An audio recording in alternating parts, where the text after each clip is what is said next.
orang puasa boleh nalar liurnya, ya, tapi dengan syarat liur itu harus murni, tidak boleh bercampur dengan sesuatu yang suci atau sesuatu yang najis. Sesuatu yang najis suci seperti apa? Liurnya bercampur dengan sisa sahur, entah itu nasi atau bekas coklat. Terus pas kita itu ada sesuatu, ada rasa. Terus kalau udah seperti itu kita telan batal, karena liur yang kita telan bukan liur yang murni. Atau liur yang bercampur dengan najis, gusi kita berdarah, terus bercampur dengan liur kita telan batal, karena liurnya bukan liur murni.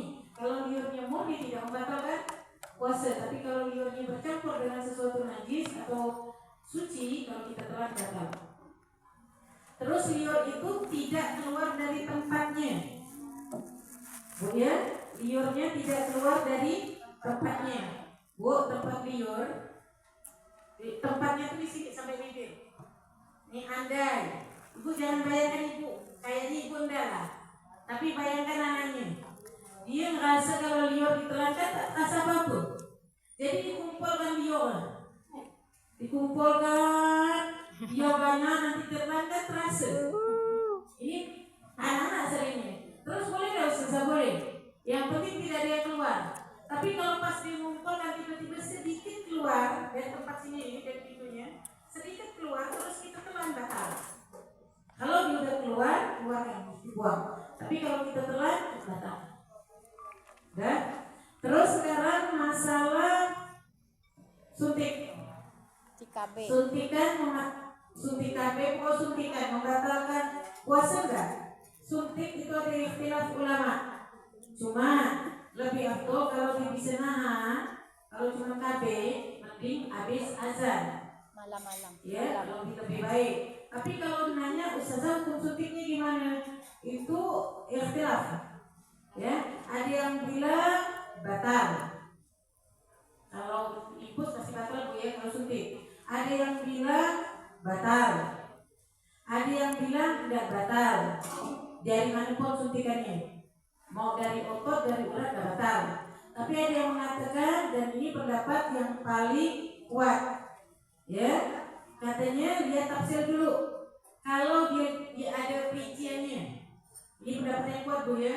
Kalau disuntiknya dari urat, batal. Kalau dia dari otot, tidak batal. Jadi suntik itu ada yang bilang ulama. Terus sekarang kita bahas tentang sunnah-sunnah puasa. Pertama sunnah puasa, sunnahnya berbuka dengan kurma. Bukannya sunnahnya dengan kurma. Terus apalagi sunnahnya kurmanya itu jumlahnya ganjil. Kalau misal bilangnya Ustazah tidak ada kurma, misal tidak ada kurma, pakai Zam-Zam, tapi lebih jauh lagi. Kalau bilang Zam-Zam tidak ada Ustazah, maka disunahkan untuk pakai sesuatu yang manis, tapi yang tidak terkena api. Seperti apa Bu? Kismis, madu, itu kan manis tanpa terkena api. Iyalah warna dulu. Atau kalau enggak, kalau nggak bilang enggak ada, sesuatu yang manis yang terkena api. Seperti apa sirup, banyak kan yang terkena api kan? Mau kolak, apa terserah. Jadi kalau nanya Ustazah kan sunnahnya berbuka dengan manis. Ibu ya, berbuka dengan manis itu tingkatannya juga bawah. Sunnahnya lebih afdal tuh pakai kurma. Kalau memang enggak nemu kurma, baru dengan yang manis. Kalau dengan yang manis lebih utamakan tingkat yang atas, manisnya tidak terkena api dengan madu, dengan kismis. Tapi kalau memang tidak nemu, ya baru yang terkena api. Maksudnya terkena api dimasak gitu Bu ya. Terus yang jumlah berbuka dengan kurma udah sunnah. Tapi ada sunnah kedua, jumlah kurmanya sunnahnya ganjil. Kalau bilang Ustazah saya tidak bisa makan kurma, ambil. Sahabat itu saking cintanya sama Nabi Muhammad, beliau dengar Rasulullah senang buah ini, padahal buah itu tidak disenangi, tapi dengar Nabi Muhammad senang, itu buah jadi kesenangan, dipaksa makan. Untuk kenapa? Ini Nabi Muhammad.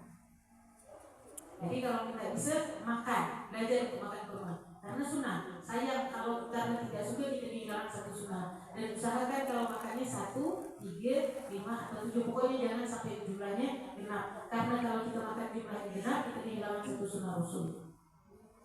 Satu sunnah itu kalau kita hidupkan, pahalanya kayak 100 syahid. Kalau Ramadan kan lipat gantian lagi.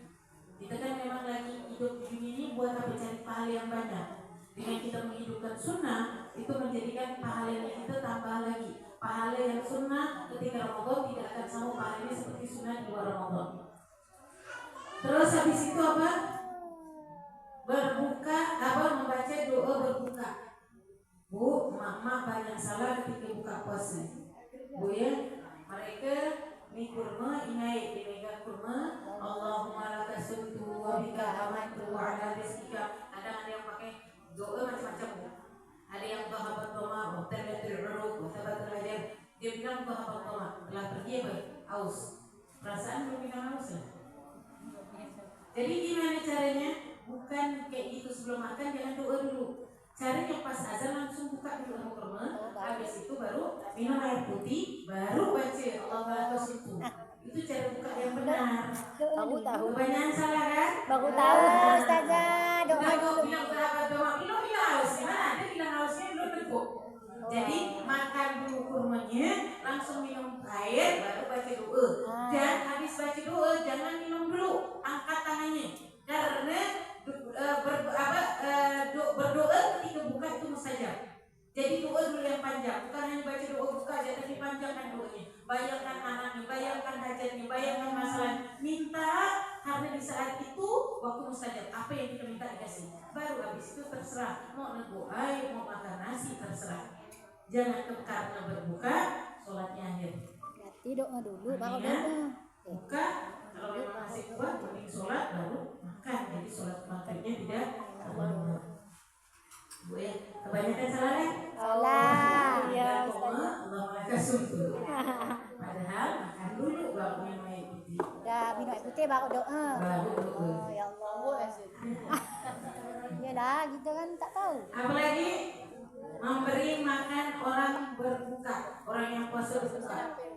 Jadi ketika kita misal Bu ya, usahakan ketika Ramadan, jangan sampai ada hari dilewatkan tanpa sedekah. Tidak bisa saja saya kerja pas-pasan. Kalau tidak bisa, minimal ya, bikin sirup lebih kincau kan berapa lah paling. Kalau tidak bisa kincau, kalau misal bisa lebih lagi, kasih deh kurma, kasih deh kincau. Misal ada tetangga yang susah, kasih deh sepiring nasi udah senang. Itu kita ngasih orang berbuka pahalanya, kita dapat pahala orang yang kita kasih itu, pahala puasanya dia, kita dapat, dia dapat juga. Bayangkan kita satu orang bisa dapat banyak pahala puasa. Jadi kalau misal makan, kasih makan mereka berbuka. Jangan sampai kita kenyang, tapi tetangga kita kelaparan. Apalagi keluarga kita. Ya, jadi jangan sampai, karena semua sedekah yang dilakukan di waktu Ramadan beda jauh. Bedanya 1000 kali dari bukan bulan Ramadan. Terus apa lagi? Mandi setiap malam. Bu ya, mandi setiap malam bulan Ramadan. Waktunya dari habis maghrib. Jadi kalau ibu masuk kamar mandi, niat mandi sunnah. Biar kenapa tarawihnya ngantuk. Tapi mandinya malam dari malam Ramadan, malam pertama Ramadan. Kalau ibu mandi dari sekarang, saya tak tahu dia mandi. Dia mandinya dari habis maghrib. Jadi jangan sampai ada satu malam dari malam Ramadan kita tak mandi. Sayang, mandinya kita ada nilai pahala. Jadi ketika mandi, nyiramnya niat mandi sunnah. Jadi selama kita masuk dalam kamar mandi itu dicatat ibadah. Dan mandinya kita itu membuktikan cinta kita sama Rasulullah. Setiap malam Ramadan. Terus menjaga sholat tarawih ini mau. Menjaga sholat tarawih setiap malam dari awal Ramadan sampai akhir. Sampai dikatakan siapa yang puasa Ramadan terus dia melakukan tarawih dengan benar-benar berharap akan pahala dari Allah, karena Allah ampunkan dosanya yang telah lalu, dan Allah ampunkan dosanya yang telah lalu dari dosanya. Bayangkan menjaga tarawih. kebanyakan kita Bu, waktu Ramadan terawihnya banyak bolong. Padahal kalau kita jaga terawih dari awal sampai akhir, puasa dan jaga terawih benar-benar karena Allah, itu keluar dari Ramadan itu udah dapat ampunan dosa kita yang telah lalu diampunkan. Dan bisa-bisanya kita keluar dari Ramadan kita kayak baru lahir dari seperti baru dilahirkan dari perut ibu bersih. Tapi kebanyakan perempuan terawih cuma 10 awal atau 10 tengah, 20 hari bagus. Setelah itu ama terawihnya pindah ke pasar atau pindah ke depan open. Bu, jangan sampai ada terawih tertinggal karena cuma ke pasar atau ke depan open.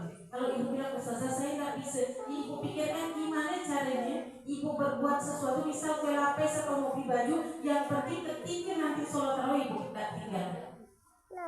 Sayang Bu, kita nggak tahu dosa ini banyak. Udah dibilang satu dosa kecil ya kita bawa sampai mati tidak diampun oleh Allah, itu masalah besar. Sedangkan dosa itu bukan kecil, yang besar pun banyak. Yang kecil dia numpuk. Gimana caranya dapat ampunan? Di Ramadan ini jangan sampai puasanya bolong, terus jangan sampai tarawihnya tidak dilakukan. Kalau tidak akhir, tidak ada meninggalkan tarawih. Sampai akhir kita lakukan karena Allah, keluar dari Ramadan itu sudah dapat ampunan. Jadi jangan dipindah-pindah tarawihnya. Coba lihat masjid. Awalan pertama Masya Allah, awal-awal yang lebih bagus penuh. Habis itu pertengahan sepi. Tambah akhir yang ramai sunyi. Habis itu di masjid sepi, tinggal berapa baris orang besoknya. Jangan sampai orang-orang menyiapkan dirinya ketika Ramadan, itu orang-orang soleh menyiapkan dirinya untuk berburu dengan apa yang ada di Ramadan. Ini Ramadan sudah dapat pintu, jangan sampai tidak berburu pahala menjaga puasa dan menjaga tarawih. Terus apa lagi? Sholat witir. Ya, memperbanyak baca Quran. Bu, satu ayat, satu huruf ketika kita baca di dalam sholat, per huruf itu nilainya 100. Kalau sholatnya berdiri. Bayangkan kalau ketika Ramadan, setiap hurufnya kan amal di Ramadan dibagikan sampai 1000, berarti 100 kali 1000 per huruf. Jadi alangkah indahnya ketika Ramadan kita panjangkan ayat ini. Jangan apa-apa. Waktu Ramadan naik-naik sedikit lah. Apalagi sekarang ustazah, saya Ramadan punya wiridan, saya ingin ketika Ramadan sholatnya saya dapat atam sekali. Gimana caranya? Pokoknya dalam sehari saya harus habiskan sejus. Gimana caranya? Banyak. Terus gimana saya nanya, ada satu ibu itu sampai di ukuran yang besar itu dengan tempat yang peletakannya itu tanya kenapa? Pokoknya setiap satu sholat saya satu lembar. Jadi tidak usah saya balik. Misal satu rakaat satu halaman, satu rakaat satu halaman, 2 rakaat berarti satu lembar saja. Nanti saya sholat kayak gitu lagi. Pokoknya harus habis dalam sehari 1 juz, itu target saya. Karena saya butuh amal saja. Itu dalam sholat juga punya target dan menyiapkan diri, beli Quran, beli tempat menyimpannya. Habis itu nanti di luar sholat saya bikin banyak juga. Jadi nilainya perbanyak baca Quran. Karena apa yang kita baca di Ramadan itu nilainya tidak sama dengan yang kita baca Quran setiap hurufnya di luar Ramadan. Banyak pertemuan Quran, maka kita hati kita akan dapat sinaran dari Quran dan akan dapat syafaatnya Quran. Terus apa lagi? Kenapa dianjurkan? Karena Quran diturunkan karena Ramadan juga dibilang bulan Quran. Terus memperbanyak sunnah-sunnah Nabi Muhammad. Sunnah Nabi Muhammad rawatib sudah saya pernah jelaskan bukan? Berapa banyak jumlah sunnah? Tabliyah subuh berapa? Ada bagiannya? Zuhur? 4.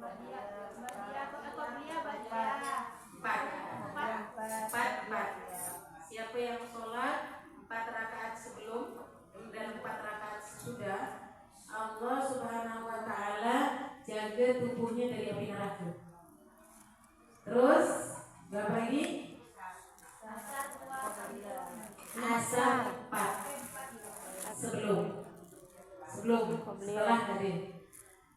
Dan siapa yang melakukan 4 rakaat sebelum asar dapat doa Rasulullah, rahimallah man shalla 4 rakaat qabla asar.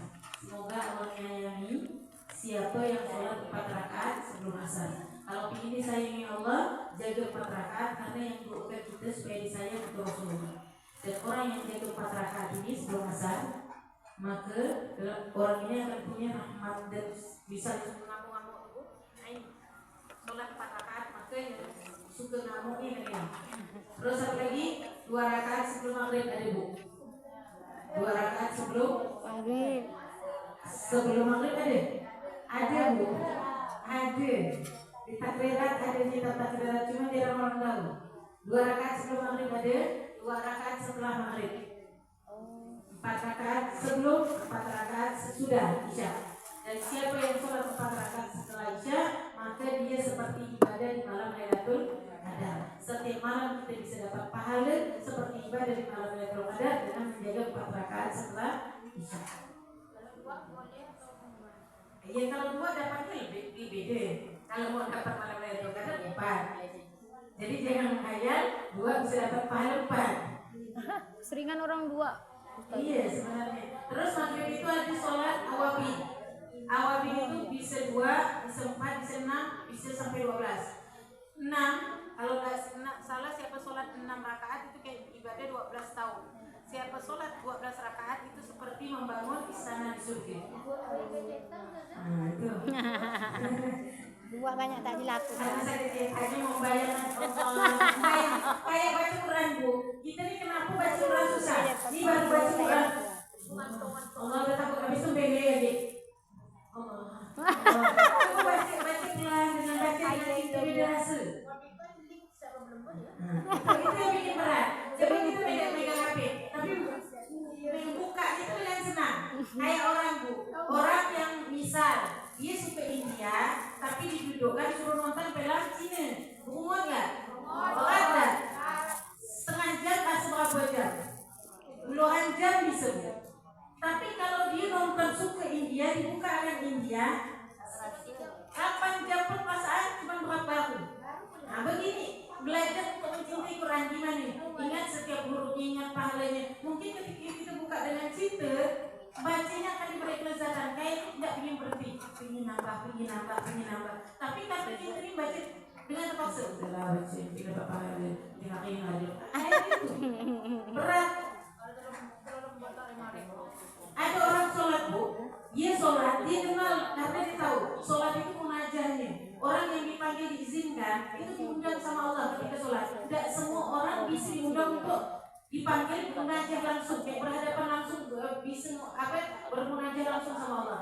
Dia tahu, akhirnya di dalam sholat dia melakukan, dia merindukan sholat. Habis azan ya Allah, dia nunggu kadang belum azan di sholat. Tapi ada orang yang nggak tahu apa manfaat sholat, akhirnya dengan azan baru azan lagi, baru azan lagi. Karena apa? Dia sholat cuma melakukan kewajiban, nggak merasa kenikmatan, nggak merasa diri seorang yang istimewa, diizinkan untuk berdiri, seorang yang khusus diizinkan munajat langsung sama Allah. Kalau melihat orang nggak sholat cuma itu pikir alhamdulillah, akhirnya sholat itu nikmat. Akhirnya sholat mau berapa kali? Kadang dalam sholat kita bisa rindu. Ini enggak udah sholat terpaksa. Allahu Akbar. Dah bisa tenang. Akhirnya keluar dari sholat 2 tahun pun tidak rasa nikmat. Gimana rasa nikmat? Biar belajar untuk sholat itu pelan. Ingat ketika diadab, bisa sholat alhamdulillah. Habis sholat coba ucapkan alhamdulillah. Bisa sholat. Berapa banyak orang sampai meninggal dia bukan sholat tapi sholatnya tidak pernah dipakai ini untuk sujud sama Allah. Ketika kita bisa izinkan sujud, berarti kita orang yang spesial, orang yang khusus menurut Allah. Gimana? Kita dipanggil Sultan Misal, dipanggil wali kota, itu betul senang kan? Untuk belajar langsung. Kita dipanggil sama Allah, kenapa tidak senang? Karena kita tidak merasakan, kita tidak tahu bahwa sholat itu ketika kita diizinkan, kita ngomong langsung sama Allah. Kalau kita tahu itu merasakan kenikmatan, tapi ketika wali kota manggil, apalagi presiden kita senang nih, padahal Allah manggil kita tidak senang. Sholatnya pun terpaksa, tidak ada kenikmatan. Habis sholat tidak cegah dari perbuatan keji dan munkar, karena waktu sholat tidak menghadirkan Allah. Sudah berapa banyak sholat kita yang seperti itu, akhirnya sehabis sholat kita maksiat tiada hentinya. Sedangkan kalau kita sholat itu tidak dihitung sama Allah 4 rakaat 3 rakaat yang kita kerjakan yang dihitung berapa rakaat dalam sholat kita yang khusyuk. Kalau kita kerjakan 4, cuma hadirnya ketika takbiratul ihram yang dicatat cuma ketika takbiratul ihram.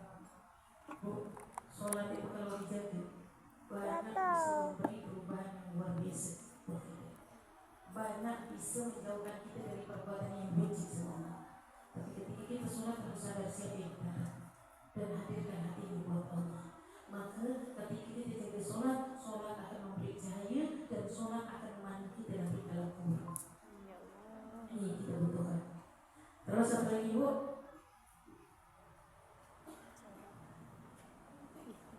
Memperbanyak ibadah di 10 terakhir. Rasulullah kalau di 10 terakhir keluarganya bangunkan semua untuk ibadah. Banyak ibadah. Kalau kita 10 terakhir itu udah kurang tidur, waktunya fokus. Memang ulama ikhtilaf tentang malam Lailatul Qadar. Tapi kebanyakan mereka berpendapat di 10 terakhir. Kenapa tidak diungkapkan? Kalau kita diungkapkan malam Lailatul Qadar 21, kita ibadahnya 21. Makanya dirahasiakan 10 terakhir kurang tidurnya. 10 terakhir berbulan malam Lailatul Qadar. Kalau kita dapat, kita ibadah kita lebih baik daripada 1000 tahun. Itu lebih baik, berarti lebih pahalanya lebih daripada ibadah 1000 tahun. Kita umur kita tidak sampai 1000 tahun. Tapi kalau kita jaga itu maka ibadah kita kalau kita dapat malam Lailatul Qadar, maka kita dapat pahala seperti ibadah lebih dari 1000 tahun. Gimana caranya? Orang yang dapatkan Lailatul Qadar, orang yang jaga setiap malamnya, setiap harinya, hari-harinya isi buat ibadah. Jangan 10 terakhir kita sibuk isi toples sampai lupa ibadah, tak sempat lagi buka Quran, sibuk masak apa horden, sampai berpindah. Akhirnya 10 terakhir keluar dengan begitu saja. Malam Lailatul Qadar umur sampai 40 pun tak dapat. Saya ingat orang dulu sering dapat malam Lailatul Qadar. Ada mereka macam-macam mereka dapat. Karena kenapa? Mereka waktu Ramadan benar-benar fokuskan dirinya sama Allah. Tapi kita enggak. Gara-gara bukber, terawih hilang. Gara-gara bukber, Iya betul. ketemu belum buka puasa, ibadah, coba aja. Gara-gara bukber, tahajud pun hilang. Sayang kan? Mending kalau mau bukber, kita nyambung silaturahmi boleh, tapi bikin bekal mukena sama-sama kita tarawih. Akhirnya semua dapat. Ini enggak bukbernya mau di kafe. Belum buka puasa ibadah, ngumpul lagi membuat, belum lagi cerita di situ, cerita sampai malam nak tarawih sendiri. Inna lillahi wa inna ilaihi raji'un. Biasa tak puasa ke buka. Belum lagi macam-macam. Jadi ajak puasa ini cuma mikir bukber, habis bukber sini. Padahal tak ditanya malaikat, bukber di mana? Tapi tanya sama malaikat di kubur. Akhirnya puasa lewat keluar puasa, kita dapat apa dari puasa ini, sayang. Jadi usahakan Ramadan ini semua sunnahnya lakukan. Banyakkan sambung silaturahmi, ada keluarga susah waktu Ramadan ini sambung sering datang, kasih apa yang kita punya. Tidak bisa banyak sekilo beras atau bisa belikan aja mungkin cuma berapa sih. Itu nyambung, pahala nyambung silaturahmi, pahala ngasih keluarga itu pahalanya besar. Beda, kita pahala udah besar, tapi ketika ngasih orang tua dilipatkan puluhan kali, apalagi ngasih keluarga sama dilipatkan berapa puluhan kali sama Allah. Kalau Ramadan dikalikan nanti 1000, sayang Bu. Terus apa lagi? Sunnah puasa. Pastikan makanan yang kita pakai berbuka adalah sesuatu yang halal. Bu, hati-hati sama makanan haram.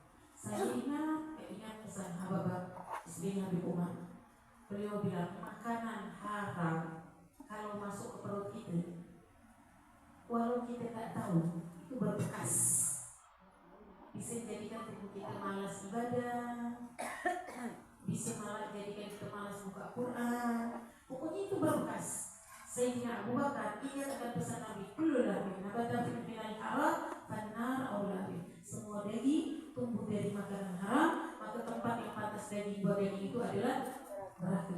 Sampai beliau dikasih makanan, minuman, beliau lapar dikasih susu, beliau minum. Akhirnya kata orang itu yang saya ingat, Bakar biasa nanya. Akhirnya ditanya, saya sudah lupa karena saking laparnya. Katanya makanan itu bukan haram, tapi ada yang diragukan. Apa yang dikerjakan saya Bakar? Ambil jarinya dicucuk makanan itu keluar, terus dicucuk lagi keluar, sampai kayak mau meninggal gitu, kayak setengah hati mengeluarkan, katanya udah saya menambahkan, katanya saya menambahkan, andai dia mengeluarkan semuanya itu makanan haram dengan yang saya keluarkan, karena saya ingat pesan Nabi Muhammad, semua begini tumbuh dari haram, maka tempat yang pantas buat daging itu adalah neraka. Bu, yang kita makan satu piring nasi keluar semua, dan ada yang bertahan kan? Yang bertahan itu akan jadi daging. Kalau itu tumbuh dari yang haram, maka tempat yang pantas buat daging itu neraka. Kata Imam Haddad, kalau kita sholat bu, pakai mukena, ya mukena dikasih orang dari yang haram, atau dari duit kita ada yang haram. Misal harga mukena itu 150.000 haram, maka selama kita sholat dengan mukena itu tidak diterima semua. Dan orang tua yang merusak anak dikasih anak makan haram, maka ketika anaknya tumbuh di dalam daging anaknya dalam makanan haram, tumbuh dagingnya dari makanan haram, maka ketika anak itu makan tangannya sama Allah tidak bakal didengarkan sama Allah. Ini hati-hati bu. Makanya orang kalau ingin jadikan anaknya soleh atau soleha, bukan hanya mendidik, tapi jaga apa yang masuk. Karena kenapa itu pengaruh buat anak kita. Kalau bilang khusus tidak sangat pengaruh buat anak-anak kita. Makanya ketika seseorang bilang sama Rasulullah, nanya sama Rasulullah tentang amalan gimana doa supaya dikabul, kata Nabi Muhammad, benarkan apa yang kau makan. Kalau udah makan benar, maka kau angkat itu langsung didengar sama Allah. Karena makanan haram bisa nolak doa kita. Makanya pastikan ketika berbuka dengan yang halal.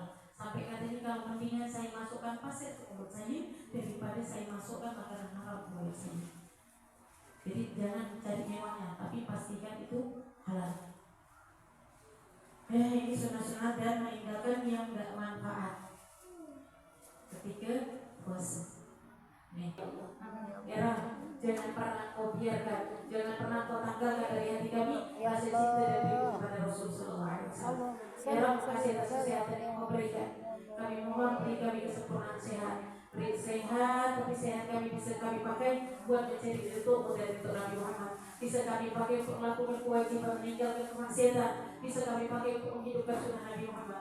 Ya Rabb, jangan kau jadikan kesehatan yang kau berikan tidak sempurna. Sehat tapi tidak manfaat, sehat tapi maksiat, sehat tapi melukai hati Nabi Muhammad. Ya Rabb, kami ingin sehat yang sempurna, sehat yang dengannya kami bisa dapat ridho dari Nabi Muhammad.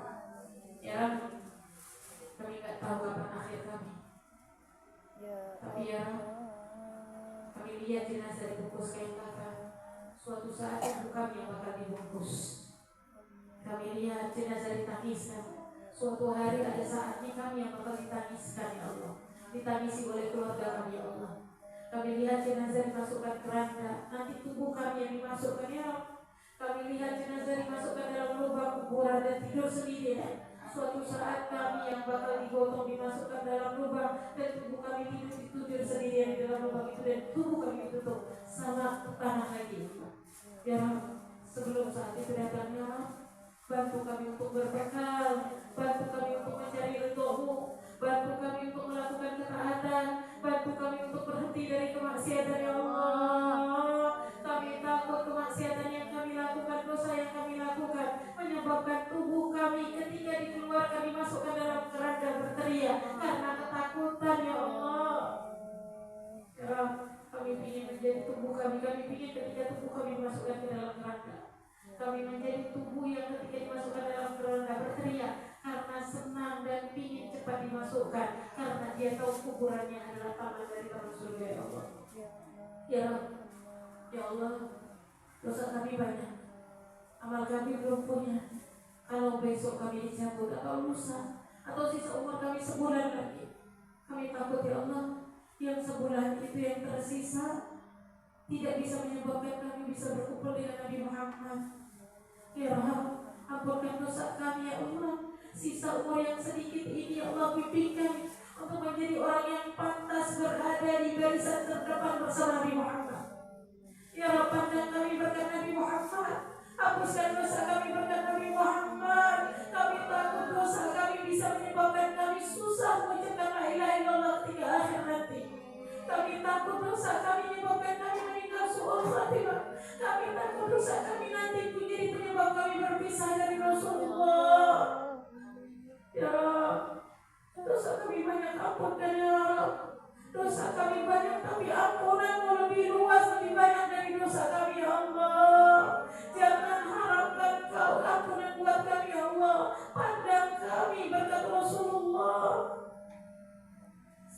Sesama kami jaga ya Allah. Beri kami kekuatan untuk melakukan sholat dengan sempurna, untuk berpuasa dengan sempurna, untuk selalu membesarkan zikir mulut kami dengan selalu membaca Quran, dengan selalu berselawat, beristighfar dan mengingatmu ya Allah. Jangan basahi lisan kami, mulut kami dengan selalu mengucapkan ucapan haram. Sudah banyak ucapan haram yang kami ucapkan ya Allah. Jangan jadi ucapan haram itu menjadi ucapan yang mengharamkan kami, bibir kami untuk mencium tangan Nabi Muhammad. Ya, perindah bibir-bibir kami, mulut-mulut kami. Jadikan mulut-mulut kami adalah mulut-mulut yang kelak menjadi penyebab, ucapan kami menjadi penyebab kami bisa berkumpul dengan Nabi Muhammad. Waktu kami ya Allah sudah sebentar lagi. Yang sebentar ini berkahi, yang sebentar ini bawa bimbing kami untuk bisa mendapatkan ridho dan ridho Nabi Muhammad. Yang sebentar ini bantu kami untuk bisa menjadi kebanggaanmu dan kebanggaan Nabi Muhammad. Pandang anak kami ya Allah, jaga mereka, peluk mereka ya Allah. Terus luruskan jalan mereka. Jangan biarkan mereka berpisah dari Rasulullah. Jangan biarkan mereka meninggal su'ul khatimah. Jangan biarkan mereka bermaksiat. Jangan biarkan mereka melukai hati Rasulullah. Jangan biarkan mereka membuat perkara, melakukan sesuatu yang menyebabkan kau marah ya Allah. Jadi mereka, pandang mereka, kami sayang dan cinta sama mereka. Kami tahu sayang kami dan cinta kami kepada mereka masih kalah dengan sayang dan cintamu kepada mereka ya Allah. Sayangi mereka, pandang mereka berkat Nabi Muhammad, luruskan jalan mereka, beri taufik dan hidayah buat mereka, ubah mereka menjadi hamba yang lebih baik berkat Nabi Muhammad. Jaga mereka sampai akhir hayat mereka ya Allah. Izinkan mereka mengucapkan la ilaha illallah ketika akhirnya. Izinkan mereka untuk mendapat kemuliaan, berada di barisan terdepan bersama Nabi Muhammad. Kami ingin melihat mereka berada di dekat Rasulullah nantinya ya Allah. Ya Allah, orang tua kami, terutama mereka yang telah tiada ya Allah. Ya Allah, kami mohon ya Allah, jangan jadikan kubur mereka kelam. Jangan biarkan mereka di dalam kubur menderita. Kami gak bisa mendengar keluhan dan tangisan mereka. Kami udah gak tahu, gak bakal bisa tahu keadaan mereka. Hanya Engkau yang tahu keadaan mereka. Kalau di dalam sana mereka tersiksa, kami mohon ganti siksa mereka dengan ampunan, dengan kebahagiaan ya Allah. Kamu kubur mereka gelap dan sempit. Kalau di dalam sana mereka menangis, kami mohon ganti tangisan mereka dengan kebahagiaan ya Allah. Dan kami mohon jadikan kubur mereka terang, luas dan taman dari taman surga. Itu mereka, bahagiakan mereka, kumpulkan mereka dengan Nabi Muhammad. Orang tua kami yang masih ada, bantu mereka untuk menjadi hamba-Mu yang lebih baik, bantu mereka untuk menjadi hamba-Mu yang bertakwa, bantu mereka untuk berhenti dari kemaksiatan, bantu mereka untuk melakukan semua perintah-Mu, bimbing mereka sampai akhir hari ajal mereka. Kami mohon wafatkan mereka dalam keadaan Islam dan iman, wafatkan mereka dalam keadaan terindah, biar mereka bisa berkumpul dengan manusia yang terindah Rasulullah. Pada mereka mencintai suami, saudara kami semuanya pada berkat Nabi Muhammad. Luruskan jalan mereka, bantu mereka untuk sampai untuk bisa mendapatkan akhir husnul khotimah. Bantu mereka untuk menjadi hamba yang benar-benar bertakwa. Kami mohon pada mereka berkat Nabi Muhammad, kumpulkan mereka juga bersama Rasulullah SAW.